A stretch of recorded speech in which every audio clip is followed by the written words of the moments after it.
Time now to get the latest trends in dive retailing, travel, and training with Level Up, the podcast of Scuba Diving Industry Magazine. Now, here's your host, Scuba Radio's Greg the Dive Master. That is me. I'm pretty excited because we are literally just a week away from the big DEMA show, the Super Bowl of dive industry events happening here in my hometown of Orlando, Florida next week. But right now, we're not even doing Scuba Radio. We're doing the Level Up podcast and giving everybody a glimpse into the industry with my good buddy, Willie Klein. Hey, Willie, hello. how you doing, buddy? You guys got We're- your booth for Scuba Diving Industry Magazine all set for DEMA? You and Britain? We sure do. We got a very large cardboard box this year. We figured that, Right. Yes, we're all set up, and Brendan's going to talk a little about that here in just a minute. But yeah, we're looking forward to the show and looking forward to seeing everybody. And come by and see us. We're at 9:35, and definitely come to Greg's morning warm up every morning. You got some cool stuff planned, right, Greg? Oh, we do. Every day the show opens at 10 a.m. And I've been doing this for God knows how many years now, where they've actually let me go set up and warm up the crowd as they Right. enter the show. And I try to send them in with a smile on their face, not with my presence, but literally with other presents. And I mean like presents in the sense of like dive trips to give away gear, thousands of dollars of stuff we give away each year. And the only thing that blows for me personally is I don't get any of it. It all goes to the attendees with the goal of sending everybody in with a smile on their face. However, this year is going to be special, Willie, because I got 3 new games. I figure if I can't win the prizes, I might as well amuse myself by making people do silly games. That's great. We have a Granny Panties game. I'm just going to leave it out there.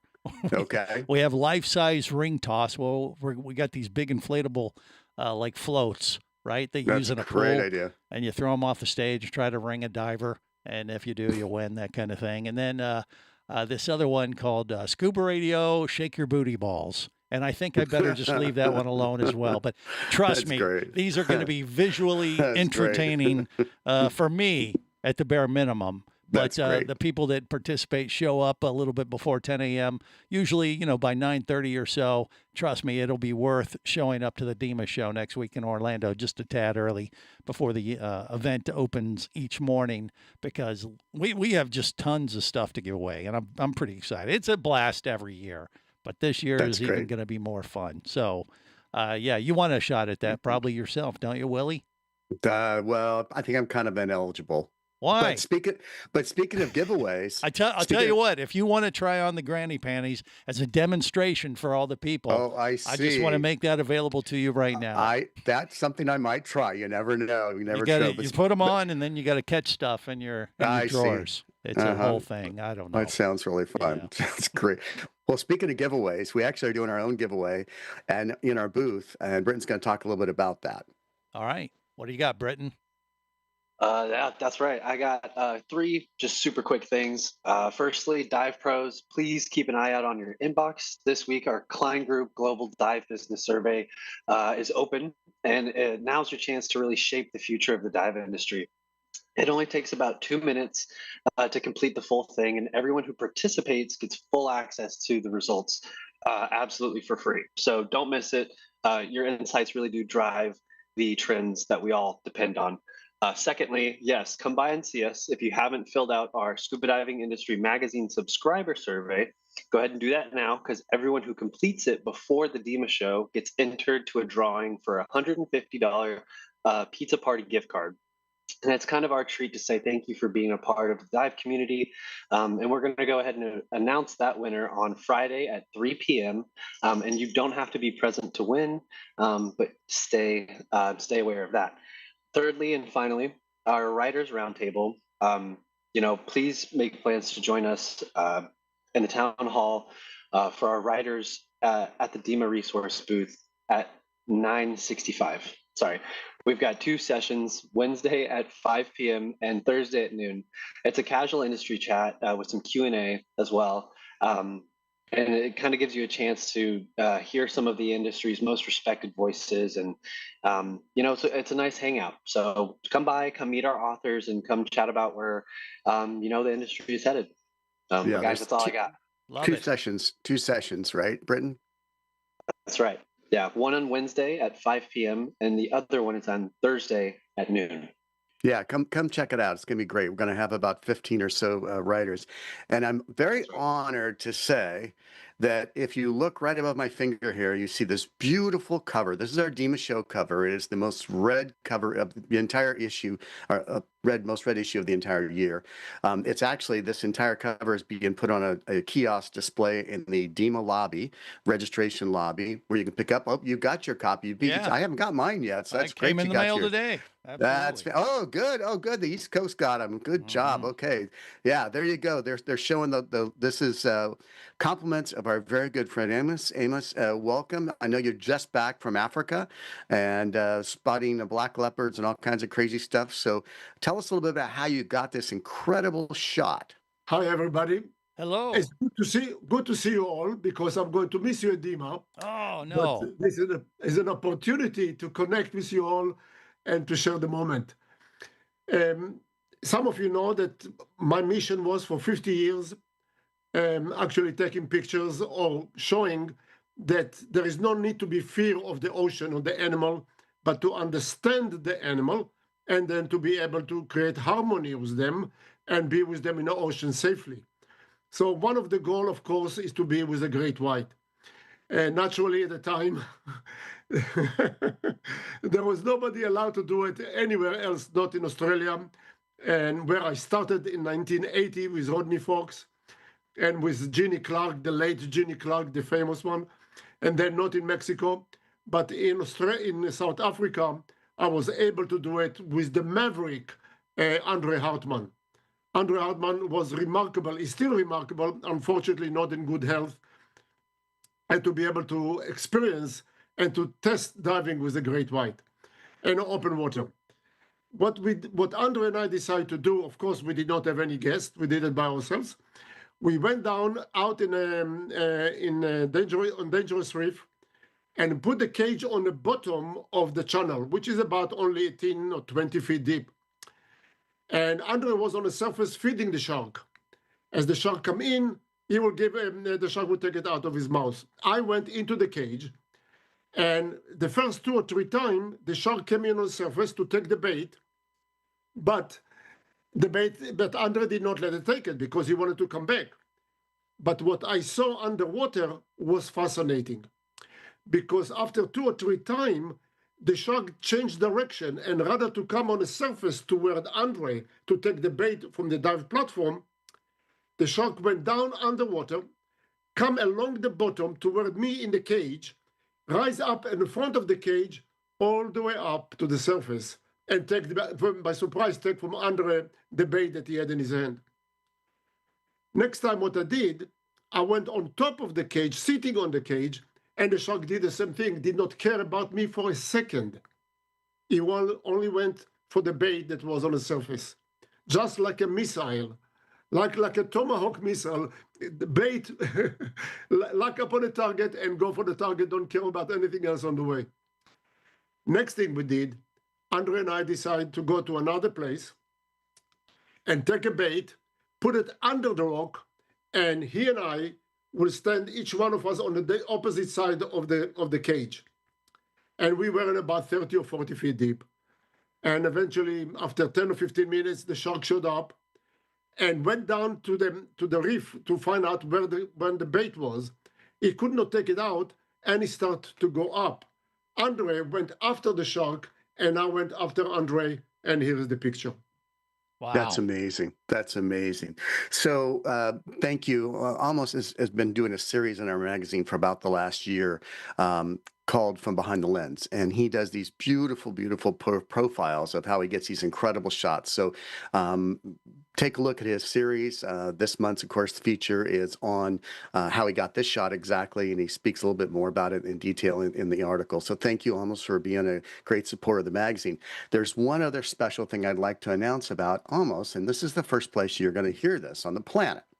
It just so happens that Amos is being inducted this September in the 2026 class for the International Scuba Diving Hall of Fame in Grand Cayman. Congratulations. How about that? Thank you. Thank you, everybody.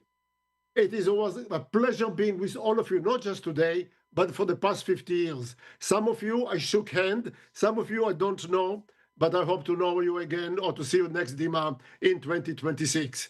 All the best. I'm on the way back to Ethiopia and photographing the rare and the only 500 Ethiopian wolf and the monkeys up in Bell Country. Wow. All the best. Wow. Thank you, guys. Thank you so much, Amos, for being with us. Yes. Amos. Mazel Yeah, tov. that's amazing. Amazing. Mr. Big Animals himself, Amos Nachum. Nachum? There he is. Either way. Thank you, guys. Yes, Thank good to you. see you, Amos. Good So, stuff. Yeah, by the we way, go- is the name of that article Don't Be the Bait? Or I don't Yeah, know. it should be, yeah, something like that. So now we go all the way from California across the ocean, and I mean across the ocean to Australia. We're Greg? going down under with Deborah from diveplanet.com. Yeah, page 44 in Scuba Diving Industry Magazine. She has the article, Southern Great Barrier Reef, a group dive guide. So what does a dive shop or seller need to know about wanting to go to the Southern Great Barrier Reef there? Deborah, what can you tell us? What do you got? I suppose we wanted to put a spotlight on this part of the reef. Most people around the world think of the Great Barrier Reef as being accessed mainly from cairns, and that is where, you know, the two regular liverboards operate from. But the Southern Great Barrier Reef is a very different experience. It's largely like an island resort experience, very different to the north, where, you know, the better reefs are only accessed by liverboard. In the south, you've got a string of islands. The three main ones for diving being Lady Elliot Island, which is at the southernmost tip, Heron Island, and Great Keppel Island. So these are they're all quite different. And what I wanted to do was show dive clubs the best way to explore this part of the reef. It's not tropical, it's subtropical. So while you still have warm water, you have summer and winter there as well, and very different seasons. In summer, there's thousands and thousands of turtles nesting on these islands, and in the winter, you get mantas and humpback whales. So very different experience each time of the year. And I tried to put together a guide to show groups how to plan an itinerary, basically, in this part of the world. Very easy to access through Brisbane. And it's also really easy to combine with one of your other South Pacific diving destinations, like Fiji, for example, because Brisbane is an international hub for all of those Pacific islands. So if you want to visit the Great Barrier Reef and Fiji, or the Great Barrier Reef and Vanuatu, or the Solomon Islands, it's really easy to combine the two. We'll be presenting about this at DEMA as well. Yeah, that's with, is that with Fiji Airways service or several carriers? There are several. Fiji Airways run a fantastic service that goes not only to Brisbane, but directly to Cairns. So really useful if you want to combine those two destinations. Right. Fiji also goes to the Solomon Islands. So there's that connectivity through Nandi as well. And the other airline that does a lot of that Pacific connectivity is Solomon Airlines. So Solomon Airlines now go to, well, from Brisbane to the Solomons, of course, Right. but they go direct to the Western Province once a week. So you can go direct to the Western Province to visit places like Yupi or Munda or Gizo. And they also now go to Espiritu Santo in Vanuatu, which I'm not sure if you're aware, that's where one of the world's largest and most accessible wrecks is, the SS President Coolidge. Have any of you guys dived the Coolidge? Nope. Never, no, I'd It's love on the to. list. Yep. Yes. Something else to Yeah, add to the it's a- list, maybe, for You sure. better hurry before they sink the United States. Yes, well, that's true, right. But still, for that I part wasn't of the speaking world. metaphorically. I was speaking about the wreck, actually. Okay. It will then replace it and be the largest underwater wreck. But go ahead. Yeah. And yeah, actually, we have partnered with Fiji Airways to put together a pretty fantastic prize to promote the Southern Great Barrier Reef. It's an island hopping road trip where you spend 3 nights on each of those islands. And that's with flights from the States directly into Brisbane. with Fiji Airways. So for 2 people, we'll be drawing that during dinner. I think you do need to be at our stand for that draw. And the Yes. stand is 639, booth 639 on the show. And on page 47 of this issue, you have to check out her sample 10-day club itinerary. It's fantastic. I mean, this is probably one of the most well-written type of destination for a dive shop guide I've ever seen, and that you actually give a suggested itinerary, because it's a complex part of the world that we don't really know a lot about. So at least us Westerners over here. So thank you for Deborah for writing that great article, and come by her booth 639. And you've got some seminars you're doing as well, correct? Yeah, we've got one every day. We're actually brought over a couple of Master Reef Guides. So the Master Reef Guide program, you may not be aware, is in its 5th year. It's managed by the Great Barrier Reef Marine Park Authority. So what they wanted to do was create these super guides.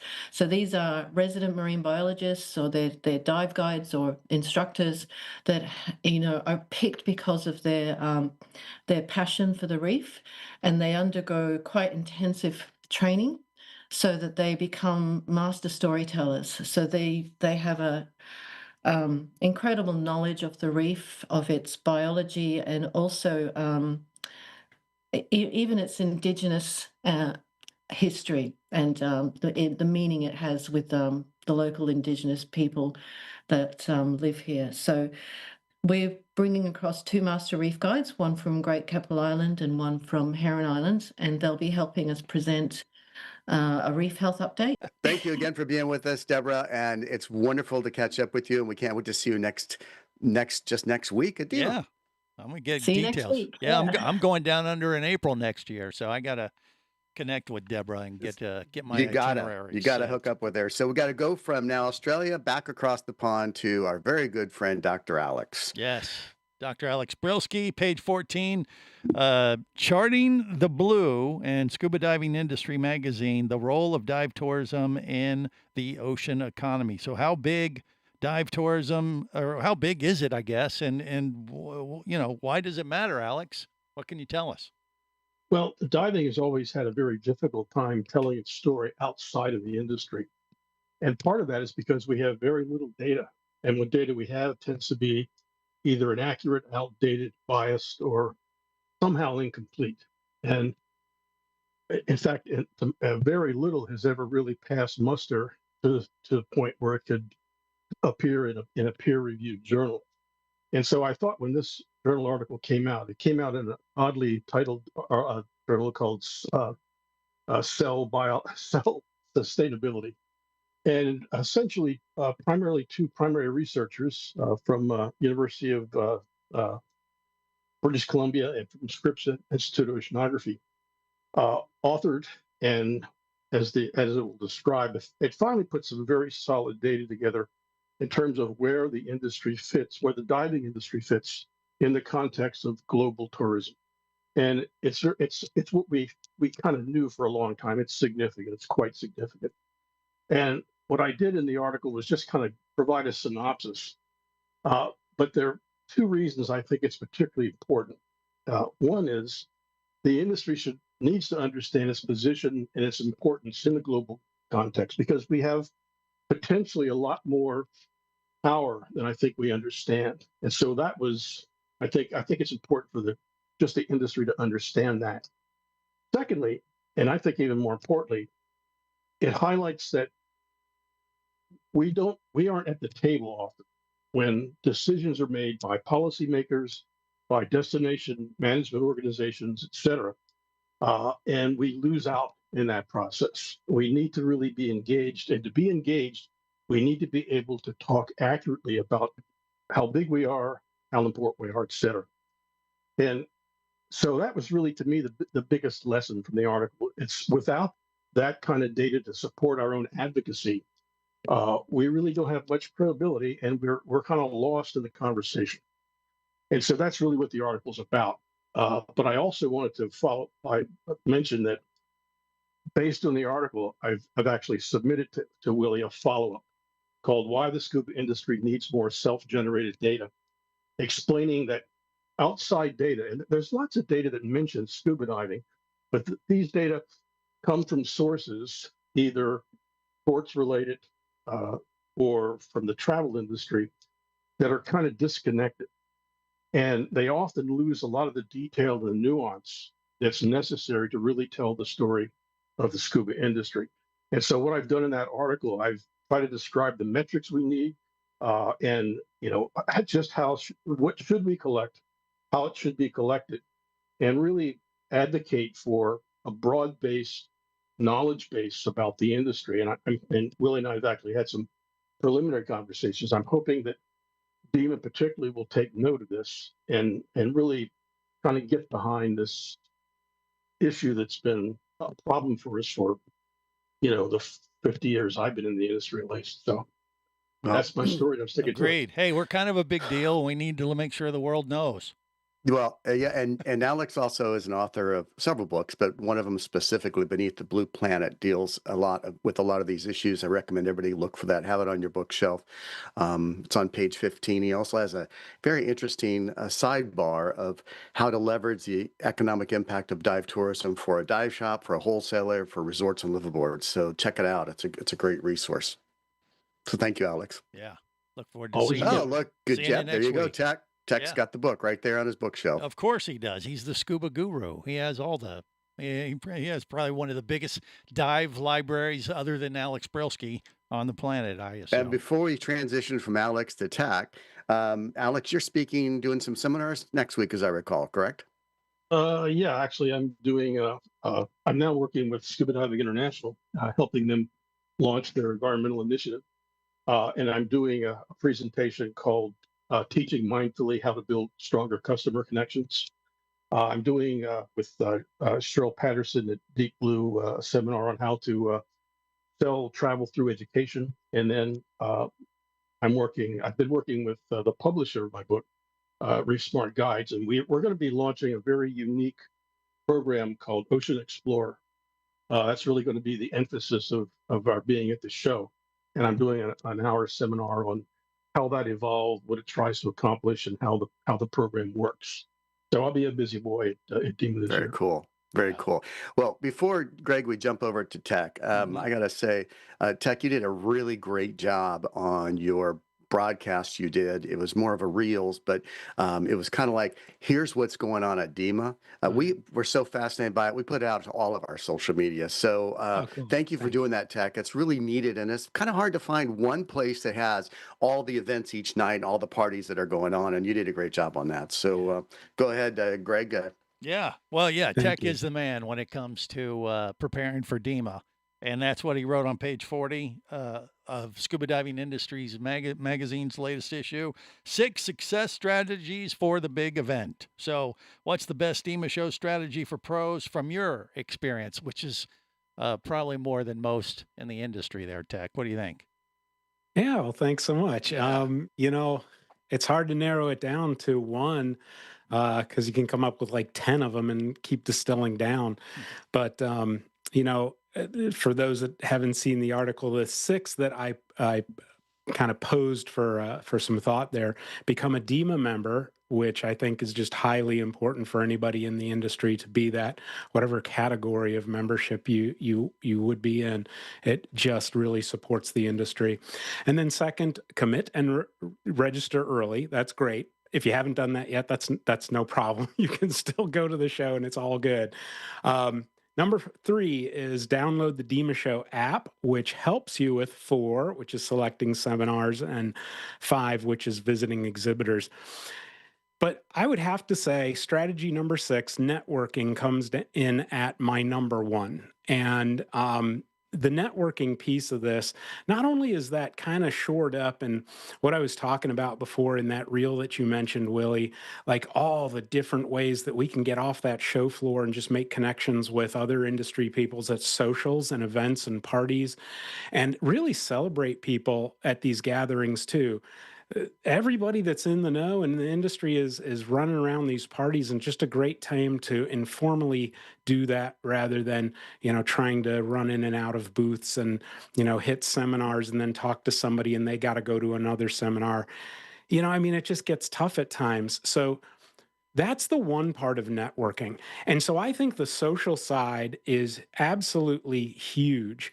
But there's another piece of networking, the word networking, that I really want to showcase. And that actually comes back to Joel Silverstein's article on page 24. He wrote an article that's the don't just walk the floor, work it, making DEMA pay off. And he has brilliant tips in there that go beyond this. And when you start to think about it, that networking that I'm talking about is actually just people contact. It's just contact. It's meeting people and getting together and talking. He brings up that, yeah, we can email all day, but when you want to negotiate travel or when you want to negotiate equipment sales for your dive center, to have one-on-one conversations is the way to go. All the body language, everything, and you start to create relationships. So I'm a huge fan of that, and that's why I would say networking is my number one area there. Catherine Castle Garcia and I were texting today, and we were going on about the different seminars she's putting on too. And I was talking about, being at one of them and so forth. And we ended with me saying, I just cannot wait to see you next week. And that's how I feel. That's how I feel about everybody that's on this call right here, this podcast episode, as well as all the industry people that I don't see but once a year at this show. And I love it. And it's just awesome. So that to me is the number one thing, is the networking and getting together with everybody. So agree. Yeah. It's I like our completely diving agree. family reunion after you do it. Yeah. And I'd say that probably only takes about 2-3 years, and you're part of the clan once you've done a DEMA show. But yeah, I look forward to seeing you, Tech, and Catherine, and probably Catherine a little bit Likewise. more just between you and me. But that's By fine. the way, Catherine's in Galapagos right now diving, so Yes. she has an excuse for missing our She's going to come to the show next week and just tell us to all suck it. 'cause she just Yeah, got so back let's from the go from Florida to Galapagos. California. Yeah. And Jeff wrote a great article. It's really interesting. I encourage everybody to read it. He's got a bunch of sidebars that are very, very relevant for each Right. sector of the industry. Bill, I'll let you go ahead and introduce them there. Yeah. Well, I mean, this is a good segue. Jeff Bozanek, how collaboration builds bigger dreams on page 32. So what do you mean by these collaborations? More of the networking kind of thing that Tech was just talking about there, or what? Well, let's go a step further than that. People learn to dive because they want to go see the environment. They want to see fish, they want to see coral, they want to see sharks, they want to see dolphins. They want to go see stuff. And they don't learn to dive because they want to take a class or get a certification card. That's not their goal. The goal is to actually enjoy the environment. And you can dive locally in many places that people learn to dive, but to be able to get the full breadth of the dive experience, you need to travel. And it is difficult sometimes for a dive shop owner or a dive instructor to organize a travel group and be successful all by themselves. And so you're much better served to be able to, if you partner with people, to be able to offer some of these experiences. Dive travel is arguably the biggest sector of the revenue sector in the diving community, bigger than instruction, bigger than equipment sales. And if you're not taking advantage of that, you're losing a big part of your market. But it's difficult to break in and be successful right out of the starting box because, like any part of the dive industry or any business for that matter, it takes time to ramp up or to learn that sector, that portion of the industry, to be able to be successful.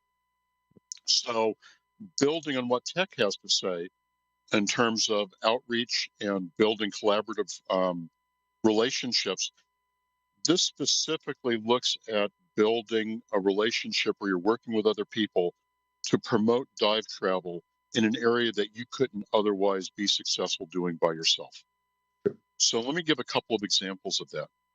You're a dive shop owner and you have a clientele, and your clientele is mixed. Your clientele is such that some people are very well off and some people are struggling college students that are looking to make enough money to be able to pay for an airfill, much less go on a dive trip. And so you want to be able to serve the entire range of your diving community, your diving clientele. And that's difficult to do sometimes. So allow other people to help you with that so that you can be successful. So for example, I'm running a diving expedition to Antarctica in February of 2026. It's a high ticket item, but it's a bucket list item for a lot of people. They want to go see the penguins. They want to be able to say they've been on all 7 continents. They want to be able to say they've been scuba diving in Antarctica. And you don't have enough people to put a trip together like that with just your clients. Doesn't mean you can't support your clientele, and it doesn't mean that you can't make a profit while you're doing it. Any one of you may have 1 or 2 people that are interested in going on a trip like that, but you may not have the expertise or enough people to run it yourself. So send them to me or send them to another company like me. Let them take your client down there and have a fabulous experience, and you share in the revenue from that. For example, I share the revenue. I provide 10% of the net revenue to the customers, for the customers on the clients that are sent to me. So any one of you that has a dive shop or dive students that wanted to go, you send them to me. I take them to Antarctica. I've got the experience to do that. I've been diving down there since the 1980s. And then you experience, or you are benefited by being able to take 10% of that.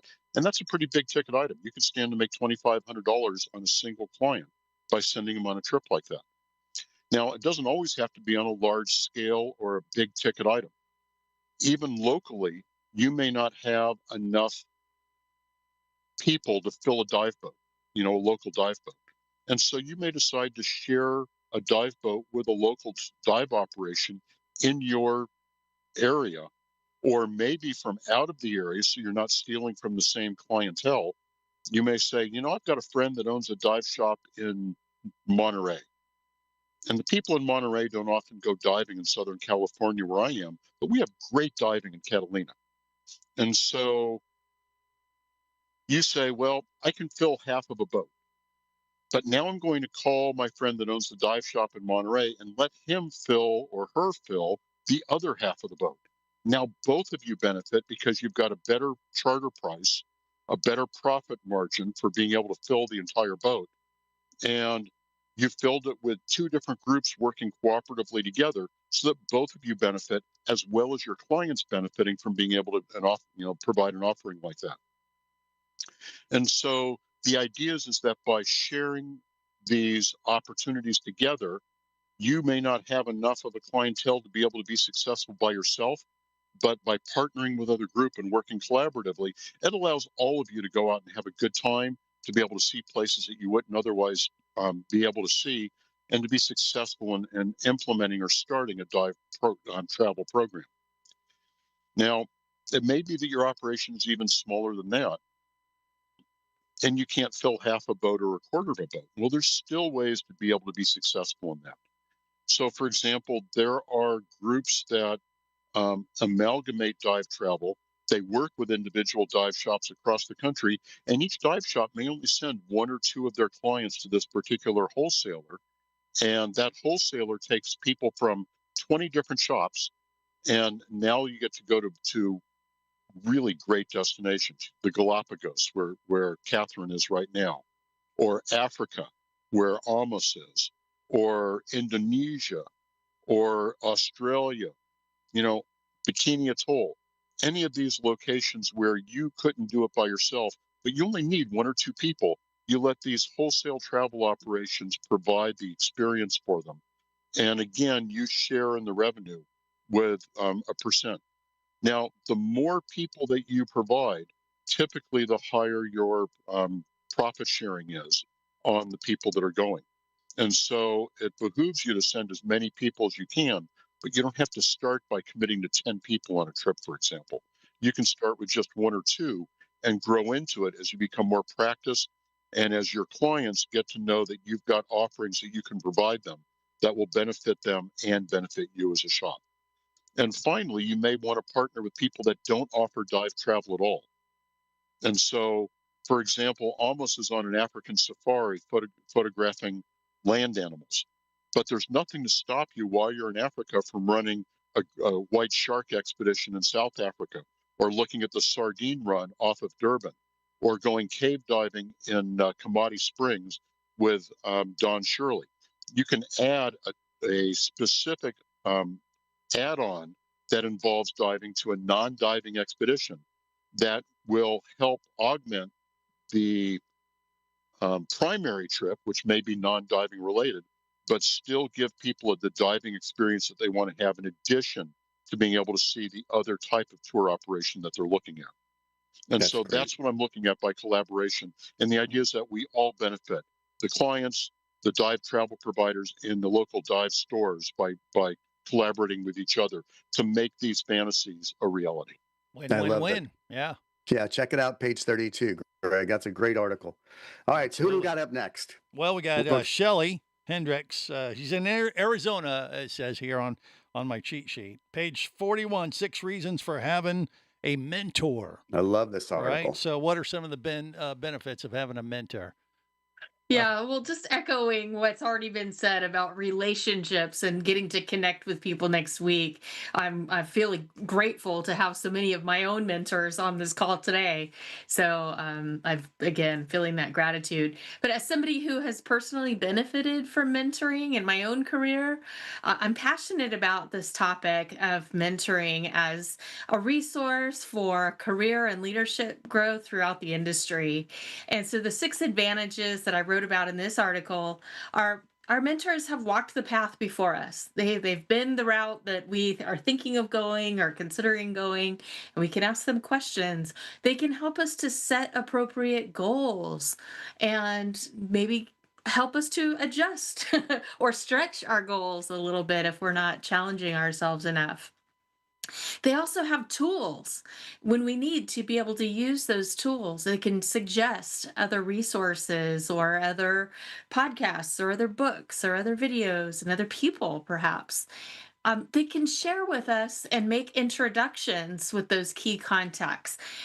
Just this week, I had the opportunity to have someone I was speaking to make a suggestion. Hey, you need to speak with this person. It'd be really great. You have a lot of synergy and you should have this conversation. So those kinds of conversations are fantastic. The fifth here is about offering feedback. And mentors can give feedback in a way that's sort of an unbiased yet experienced opinion that can help shape our behavior, our perception, how people perceive us, and so forth. And then lastly, mentors can help us to open opportunities, maybe sometimes that we don't even see for ourselves. That's a great article. And what are you doing at DEMA on Tuesday, November 11th at 3 p.m. in room W300? Yes, I'm doing all kinds of things at DEMA next week. At 3 o'clock on Tuesday, I'll be speaking about mentoring as a talent strategy for your dive shop. And also, I'm talking about leadership development earlier in the day. So if you're interested in either of those topics for yourself or for your staff, come on over and see me. I'll also be camped out in booth 658, and we are experimenting with a bit of launching our own formal mentoring program at the show this year. So come talk to me. I'd love to hear your thoughts on it.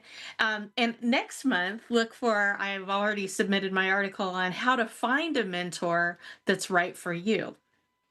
So thanks. Great. Excellent. So before we move on thank you very much, Shelley. Look for her. There is a guide in our publication on our magazine on page 39 that has all of our speakers that are writers. Then there's seminar schedule at DEMA, so check it out. Before we move on to Jeff not number 2, but there's the second Jeff today. I want to go back to the other Jeff Bozanek, and I forgot to mention that he has literally written the book on rebreathers.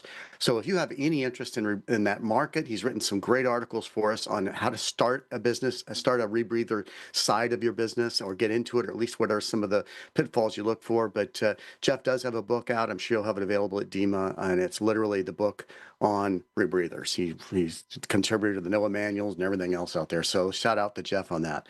So go ahead. Sorry about that. That's all right. Set commercial there for the other Jeff. At the DEMA show. Right. All right. So I have mine right over here. Yeah. To Jeff number 2, Jeff Ciampino. Easy for you to say. Right. He's in Connecticut. Page 19. Tips for the year in inventory, physical inventory. So what do you got for us, Jeff? Give us some tips to make this go a little more smooth. Yeah, I think if you mention the idea of a physical inventory to store owners, it's probably up there with going to the dentist or getting a root canal. Right. It is a challenging event. And part of it is because as a dive shop, we just have a lot of stuff, spare parts, repair kits, all kinds of inventory. And after a full year, who knows where everything is at. It can get moved around, tossed around, given away, lost, whatever. And it's really important that businesses conduct that full physical inventory. And to make it easier, you've got to look at it as an event, not a 1-day event or a 2-day event where you just go in and count everything. It's really getting ready for it, and planning is important in it. Make sure you've identified the timing that you're going to do that physical inventory, and get it on your calendar. Make sure your customers and your staff know that it's going to happen. If you're going to be closing the store for a day or two, make sure everybody knows that and get it planned out.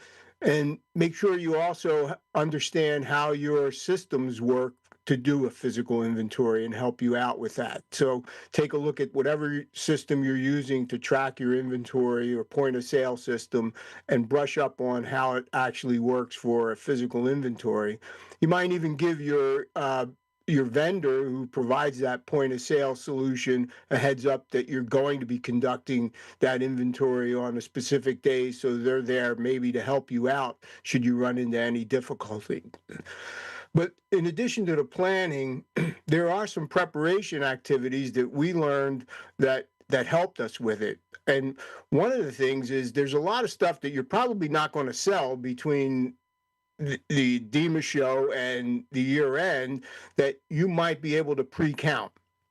And we would pre-count things over the few weeks before the inventory, mark them in a plastic bag if they were in there, put a note on it, and that makes it go really easy the day of the inventory. If you know how many things are in that bag, you don't have to then spend your time counting them. Additionally, you can organize your equipment. For example, repair parts in the repair shop, we would pull out, get them organized in bins so that the day of the inventory we could go through and just really scan them pretty quickly through that stuff. So you can make it a little bit easier by proper planning, and then your preparation and organization. Get all your fins in one place, get all your boots in one place, get everything set up. You have to look at, well, how am I going to do my warehouse side of the business? How am I going to do my retail side of the business? Left to right, front to back, all that kind of stuff. So planning is important, because you don't want to get to the day that you're doing the physical inventory and be running around saying, okay, now how am I going to do this? So really important piece, because your inventory does affect your bottom line. It affects your profit and loss statement. It does affect your balance sheet.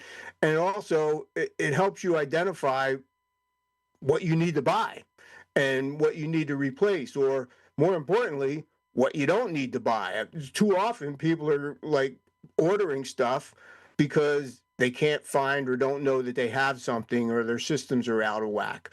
So year-end physical inventory, really important piece of the business. Just like going to the dentist and getting your teeth checked and getting that cavity filled, it's something you really need to do to help your business stay on solid ground. Well, I'll tell you what, Jeff, I'm relieved, because when he said year-end physical, I was like, oh, just sounded like I'm a mess. Yeah, it's like there's some other inventories that you got to conduct as well. So right. Thanks for that great article, Jeff. Colonoscopies, everyone. Yes, God help us. And save your life. All right, moving on to David and Lily, right? Is that who we got next?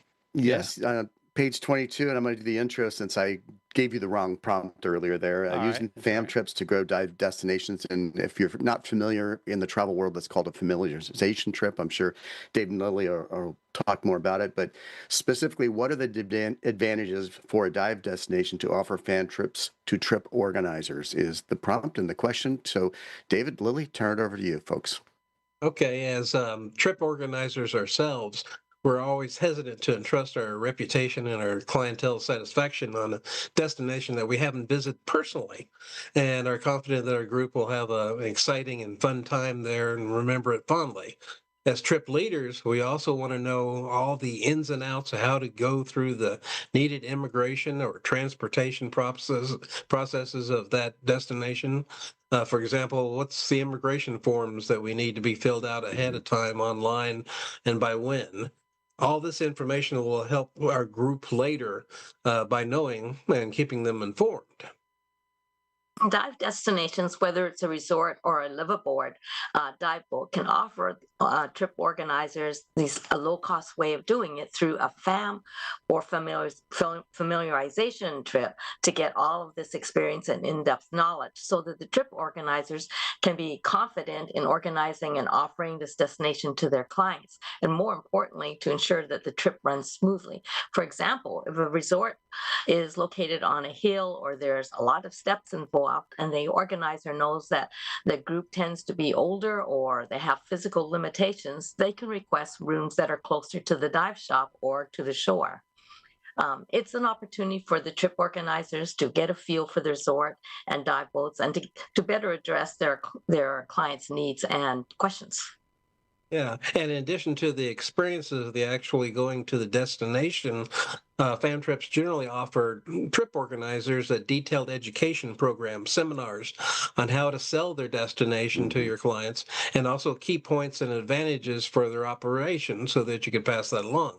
But they can also educate you on the local customs, the area attractions, history, geography, and more so that you can be able to answer your clients' questions about the area without having to go look it up.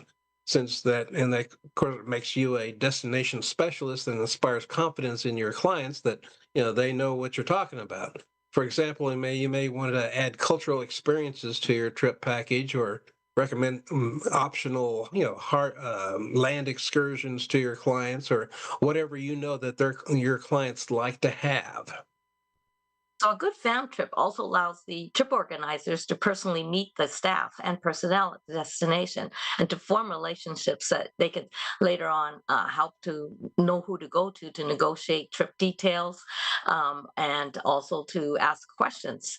It's always good to associate a face with the name, and it's great for you when your clients see that when you come that the staff already knows you and they greet you warmly. It's easy for your clients to commit to a dive trip when the leader has been there and done that. Absolutely. Yeah, that's That's probably great. one of the best perks of the industry, wouldn't you say there, Willie? It is, and people, I think many times a destination. I'm talking about tourist boards and resorts and liveaboards are a little harder for a liveaboard to do FAMs, but really underestimate the value of it. In their article on page 22, they have a quote from Chris Mears of Scandia Divers in the Philippines. It says they have an 80% conversion rate. That means that they bring a group of 10, 8 of those people end up booking groups, and many of them, they say, book between 20 and 30 each time, and they've been back multiple times since that FAM. So the power of FAMs are incredible. We did a program in the late, I believe it was 1990 in the Bahamas. It's a long time ago. And Neil Watson, Stuart Cove, some of the others chartered a DC-3, and they brought 21 dive shop owners to 7 different islands. And they did an itinerary that you just couldn't buy, but it was a chance to show them the country. 30 years later, some of those dive shops are still sending groups.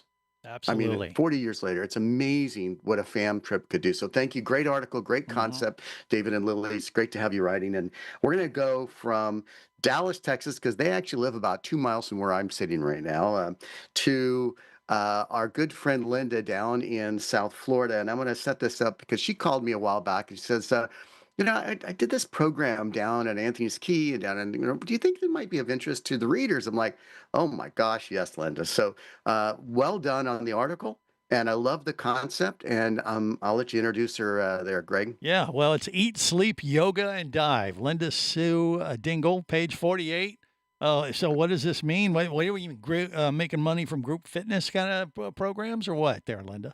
I think this is a great segue because several of you have already spoken about adding other activities to your dive trips. And so this is an instance where I've been working with Anthony's Key for nearly 20 years, resort in Roatan, Bay Islands. And they said, Linda, we want to do something to attract something besides divers. And so we're going to go after the yoga market, and can you help us with that? And I said, yeah. I said, I do yoga, and my friend in Florida, she's a yoga teacher and she likes to dive. And they said, great, let's put a trip together. So we started marketing this trip earlier on in the year, and there was 20 spaces. It sold out. 18 people came. There was 2 emergencies, so 18 people came, and it was incredibly successful. I mean, the first day that we were there, one participant already came and said, when are you doing this again? When are you doing I want to do this again. I want to come again. When are you doing this again? By the end of the week, everybody was just super excited about how the event went. I saw that the resort had benefited by upsells. There was a lot of people that decided they wanted to do 3 dives instead of the 2 dive package that was offered. So they were buying extra dives. They were buying one-on-one classes with instructors. Some people switched from snorkeling to diving. I actually did my first night snorkel. I went from diving to snorkeling. So that was kind of cool. And everybody was just, adding on more. There was a stand-up yoga paddle board class. So if you wanted to, you could do 2 yoga sessions, 2 dives, which was built in the package, or snorkel if you'd signed up for the snorkel package. And then people were adding on after that. So you could do like 3 yoga sessions and up to 3 dives or snorkels for the day if you wanted to pack it up. Sometimes they did. So you dive, then downward dog, and then dive and eat, and then downward dog kind of thing? Yeah, all right. pretty much. Yeah. That sounds pretty good. That'll We work. even did some underwater yoga. Oh, cool. What I love about this is this is thinking outside the box, and I think there's so many resorts out there that could do this. You've got Pilates, you got Tai Chi, which seems to be coming back around again. These are this could be work at any place, and it could work on a liveaboard too. Mm-hmm. So, Linda, thank you for pioneering this article and really the concept, because I think our industry needs this. There's so many people out there that want to do more than just dive. They do want to dive. That's what they're going there for, but they want to do other things. So, thank you for the great article. By the way, Linda's company is located at booth 1252, Dive Marketing Media. Anthony's Key Resort is at 1514. Go by and see them. And you are doing a seminar yourself, right, Linda? I am just going to be attending your seminar when you have your. I'm sorry. You quote the Cheryl Patterson one. Cheryl Patterson is actually doing a seminar. Right. Yeah. You're in the adventure market. There was several tour operators that I interviewed that were telling me, like Jenny from Reef and Rainforest and Diane from Quest Dive Adventures, they're all telling me that, they're booking extra adventures for people of all ages, and especially with the aging of the dive industry in general. Sometimes people who've been diving on hardcore dive trips half their life are now asking for adventure trips. And Cheryl from Deep Blue Adventures is actually doing a seminar that's talking about how to capture and monetize on the adventure travel market that is coming up, expecting to bring 1.35 billion by 2030. Amazing. Yeah, amazing. And it's so funny because Lily just sent me a note. She's a Tai Chi instructor and has actually taught it on some of the boats that she's been on. So thank you, Linda. I love this idea, and I look forward for more from you. She is going to be one of our speakers at the upcoming Writers Roundtable that we're hosting on at the DEMA show. So take a look at that. So, Greg? Yeah. We go from yoga and Anthony's Key, which, by the way, I've been to that resort, and the diving is unbelievable. I love it down there. It's fantastic. Right on. Great location. Yeah. We go from there to back to the West Coast. Yeah, Gil Zeimer in San Rafael, California. So Howie wrote his first book on page 29, and it just came out. Is that right, Gil, or is it about to? It's in production right now. It'll be printed by DEMA. Gotcha. So you actually wrote an article in Scuba Diving Industry Magazine on how you got started on this project, or what? Correct. Yeah. So the title of the article is From Dive Notes to Bookstores, How I Turned Decades of Scuba Stories into a Book. So you could say there are 2 theories on how I started writing this book. One theory, or one story I tell, is I started writing it 31 years ago when I submitted my first story, and it got published by Scuba Times. And over the years, I wrote dozens and dozens of more articles. I was very lucky to curate relationships with editors like an Alert Diver, California Diving News, etc. So I wrote hundreds of articles over the years. And the other way to tell the story is that about 7-8 months ago, I looked at my body of work and I thought I'd like to collect and compile some of these stories, 60, 65 stories, into a book. So I started pulling them together in February this year, and that's how it all came together. So there were 7 lessons I talked about in this article. And lesson 1 was start with a purpose and a vision. And so with 40 years of diving and all these articles, as I said, I thought it would be interesting. And I talked to Willie one day and I said, what do you think? I want to write a book. And he said, that's a great idea. And he said, and I knew, I said, you can find a publisher or you could publish it yourself. And he turned me on to Best Publishing that Jeff Bosnick and Alex Brilsky and Dan Orr and Eric Douglas already worked with, and it was a good fit. So I started working with them. And I also had a strong idea about the cover. Can you see this? Yeah, Yes. we see it. Okay, Yeah, we so got I it. had a Yeah. strong idea of what I wanted the cover to look like for Scuba Storyteller, mostly humorous diving tales by an addicted aquanaut. And down here it says forward by William Klein. So, if you have strong ideas about the visual, about the content, talk to your publisher about it. It doesn't hurt. So that was lesson number 1. Lesson number 2 was don't make the forward an afterthought. For my forward, I wanted to get someone who was an industry legend, and luckily Willie I was the last on the twisted list, his Greg. arm. Sorry, you weren't available, so Right. But I'm flattered by what he had to say about it. And in the forward, he said, Gill stories are like little underwater adventures disguised as escapes. And if you're a dive retailer, a liveaboard operator, an instructor, or just passionate diver looking for something more entertaining than another fish guide, this is the book for you. And so he set the tone in the forward. And as I said, I'm flattered that he wrote it, and it meant a lot to me. So get someone who has some industry clout to write your forward to give your book instant credibility, because that'll be on my best publishing page. It's on my current scubastoryteller.com page. It's going to be on Amazon. Lesson number 3 is set deadlines and meet or exceed them. You all know that many people take years to write a book or decades. This came together in months because I'd already written the majority of these stories, but when I started shaping them into chapters like liveaboards and this and that, I realized I hadn't written about 2 liveaboards I took in my early years in the 80s, one to the Channel Islands and one to Belize. So I had to write those stories this year, and I wrote many stories for this magazine monthly. So I wrote 8 or 10 new stories just this year to fit into the book, and I'm still pushing them. And luckily, we're just making the deadline for DEMA. It was a tight deadline. The 4th lesson is write, and I learned this from decades of advertising writing, write strong headlines that draw people into your stories. Some of my favorite headlines are things that were very personal with me. Waterlogged proposals was a story about how I tried to propose to my wife underwater and she almost drowned. Warm memories of hypothermia was my one and only cold water dive in Monterey, California. My dive buddy wears diapers was about my daughter and sitting by the bathtub every night, giving her a bath and getting wet as we splashed around. And it was just a great headline. My first time was a story for Scuba Diving Industry Magazine about the first time I went diving. And a couple more from this magazine is let's all jump on the Blue Friday bandwagon. And Deborah, as I said earlier, is now part of Blue Friday. So thank you for that. A couple of more headlines were harnessing the gray tsunami for your dive operation, which was my first story for Willie that he said got more clicks than anyone else that month. So I thought I was onto something.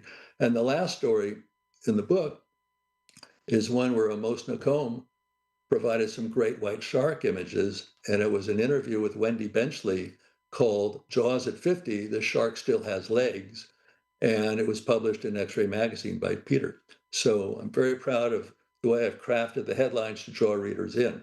That was 4 lessons. A couple more were lesson number 5 is build credibility with peer reviews. Now, Jeff Bosnick, Jeff Cincerpino, Alex Brilsky, Dan Orr, Eric Douglas. I've got over 30 reviews right now on my website, and the book hasn't even been printed yet. But these are reviews I got by sending my manuscript to people I know, people I trust, and people I hope would write something good. And Jeff, what did you say? You wrote, "I laughed so hard I almost peed in my dry suit," right? Okay. That's great. Okay. Lesson number 6 is promote as you write. So I've been promoting, especially my Scuba Diving Industry Magazine stories ever since I started writing for you guys a year and a half ago. But especially in the last month, I've been promoting the book on social media. I've been promoting certain stories. I'll give some free samples on social media to entice people more. And lesson 7 is keep sharing the story. So publishing isn't the finish line, it's just the start. I'm going to have a marketing minute soon with Britton and Willie. I'd like to get a Scuba Radio interview after DEMA, after Jeff comes up for air again. And I'm constantly looking at ways to promote myself, promote the book readings, book signings, etc. So it's all part of a bigger picture of all these lessons you learn when you write a book. So, Greg, when Gil reached out to me about this idea for the article, I started thinking about it. There's a lot of other people out there that think I should write a book, but they don't know how to get started. And that was the idea behind it. And it really was to be a guide to help people. I mean, Linda, you've been in this industry like I have for decades and decades in tech, and you have incredible experience, incredible background, incredible adventures you've had, but also insights. I think that there's a lot more of us that could get into the writing business, and I hope Gil's article will inspire others to pick up a pen or start typing on your computer, because the industry needs more books. We need more insights about what we are, who we are, and it used to be that I don't know if you remember the old days of Undercurrent back in the 90s and mid 90s, I think it was. They carried, excuse me, 3 to 4 pages of divers books that you could buy. That doesn't exist anymore. You can't find them. They just, only places like Best, they picked up some of them, which is wonderful. And the reef guides, of course, people at Smart Reef Guides have some, but it's hard to find books. So thank you, Gil, for submitting that article. Yeah. Thank you. It's good stuff. I'll tell you, Willie, I mean, I've been asked to write a book before, but see, I'm concerned because when I hear him mention, a chapter like my dive buddy wears a diaper, but it was his daughter or whatever, in my case, it'd probably get me arrested because it'd be a middle-aged man and, that kind of thing. You would have some good adventures, wouldn't you, Greg? Better left unsaid kind of thing is what I'm saying. That depends, Greg. That depends. And I will do a shout out to Best Publishing. If you are interested in writing, reach out to the nice folks over there. They'll walk you through the process. So there you go. That's going to probably do it pretty close to our show here today. Greg, I do want to do one last commercial. Wednesday, November 12th. That's next week at the DEMA show at 5 p.m. It's our first Writers Roundtable. It's a 45-minute format where we've got about 10 writers that are going to be talking. They'll introduce themselves, and it's basically an open mic kind of situation. And last year, we had standing room only, and we only did one. This year, we're doing 2. The second one is Thursday at 12 noon. So Wednesday at 5. The show doesn't close till 6, so you got nothing else to do for that last hour. Pop over and see us. It's not in a room. It's actually on the show floor. It's a booth 965. It's called the Resource Center, and I love doing these because it doesn't take anybody off the show floor. Excellent. Well, that's good stuff. It's a big event. It's where everybody in the industry from around the world is going to be hanging right here in my backyard or Orlando, Florida. So I look forward to bringing everybody to town and tearing it up next week. And we'll share a few stories that we can on next week's or next month's episode of Level Up. At least the ones that'll keep us out of jail. Exactly. Right? We're going to have some great stories. We are going to be doing some broadcasting live every day. Just we're going to try to pick up some of your stuff, Greg, in the mornings and shoot it out in the afternoons. We've got a whole production thing set up for our booth. So there you go. We hopefully be doing some on-the-ground reporting every day. Well, check that out. And, of course, you can tune in to Scuba Radio every Saturday, 3 to 5. We're going to be doing our broadcast from the event next week as well. That'll air on the 15th of November. All right, well, that'll do it for this month's edition of Scuba Diving Industry Magazine's Level Up podcast. Till next time, remember, it's always better where, Willie, come on. It's down where it's wetter. That's it. This has been Level Up, the podcast of Scuba Diving Industry Magazine. Produced by ScubaRadio and the Klein Group. For more info, go to ScubaDivingIndustry.com.